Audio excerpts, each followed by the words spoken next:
Hi, I'm Ron Alley. And I'm Lauren Sander. You know, I've been feeling kind of under the weather lately. Really, what's wrong? Well, not me personally, but people around the school have been experiencing senioritis. Have you heard of it? No, I haven't. Well, we have the story covered. I feel like coming to school every day is hassle because I've already got more credits than I need to graduate. It gets harder to get up in the morning, you have stuff to do, you don't want to be here. Oh my god, why am I over here wasting my time? Every year, the senior class gets infected with a disease known as senioritis. PCHtv decided to try to take a look at what Central is doing to find a cure. The Central Administration is putting into place a new pilot program to allow seniors to leave school during academic lab. The objective of the new senior incentive really was for two reasons. First reason for me was for my juniors. I wanted them to have some incentive next year to be on time, to have good grades, to be a good citizen. The criteria basically is if you've got a 3.0 GPA, obviously no unexcused absences, not a bunch of tardies, good citizenship. The biggest thing, though, is you got to get your parents to sign it, you got to get all your teachers to sign it, and most importantly, you got to get Miss Warren to sign it. Some are skeptical if this new policy will work. I don't think it will work unless someone is really out in the parking lot to determine whether these kids are real or not.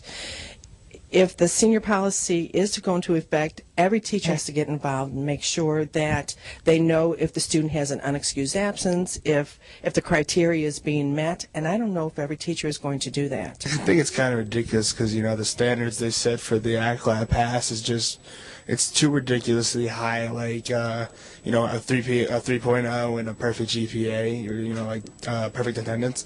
That's ridiculous because the kind of kids who have that are the kids who are going to be sitting there not even bothering to leave ACLAB. I think it definitely is an incentive to keep coming because finally we get a little bit more freedom. The policy is going to be launched at the beginning of the 6-week grading period. Hopefully it will go well. For PCHtv, I'm Luke Shield. A lot of people don't know this, but I enjoy music. Well, our orchestra recently attended the Missouri Music Educators Convention. Really? Awesome. I heard they did great. Consisting of several Missouri All-State musicians and 2 National Orchestra string players, Parkway Central's very own symphonic orchestra performed in Tantera at the 70th Missouri Music Educators Convention.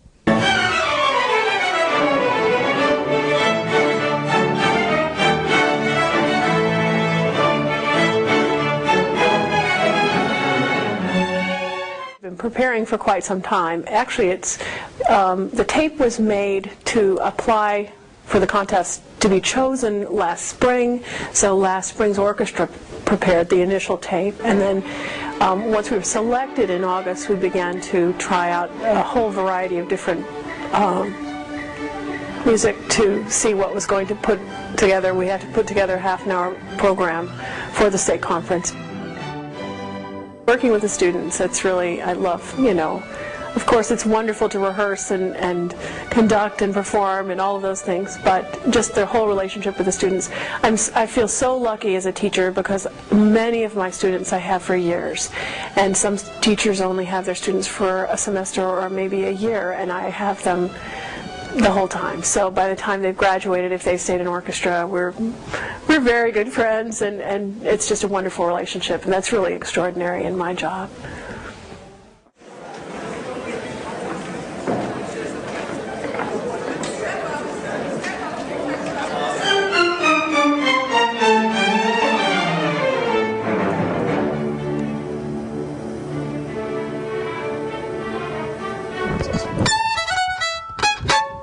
Well, I primarily play the violin, but I play a little bit of piano, a little bit of guitar. As the symphonic orchestra performed, Michael realized the true value of his experience. In a sense of self-accomplishment, because you work so hard, and you work so hard as an ensemble together, and that sense of achievement is really, really great.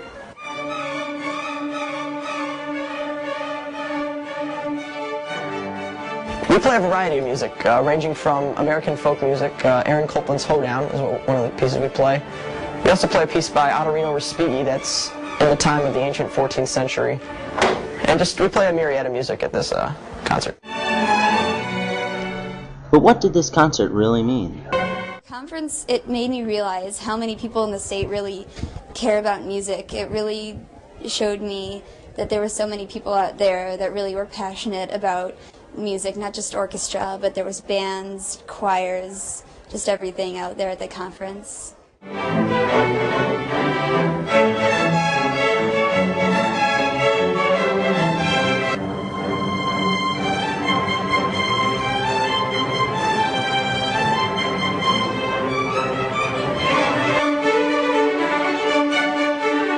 The Symphonic Orchestra's next performance is February 21st at Masterworks Concert.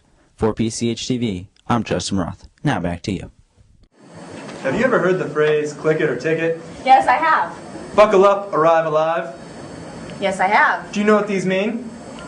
You should wear your seatbelt when you're driving. Smart.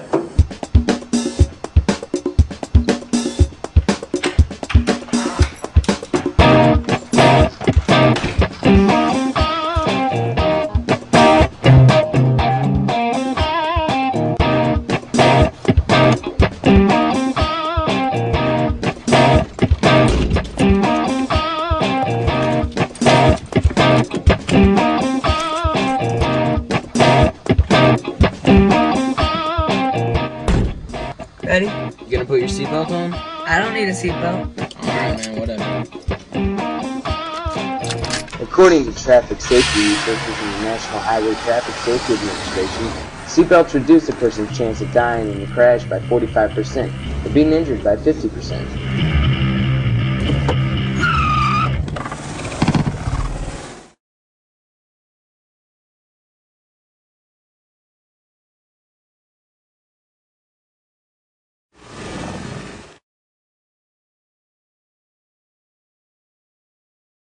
Alright, well, sorry, but that's all the news we have for today. Time to close shop, and, it's been good. See you guys.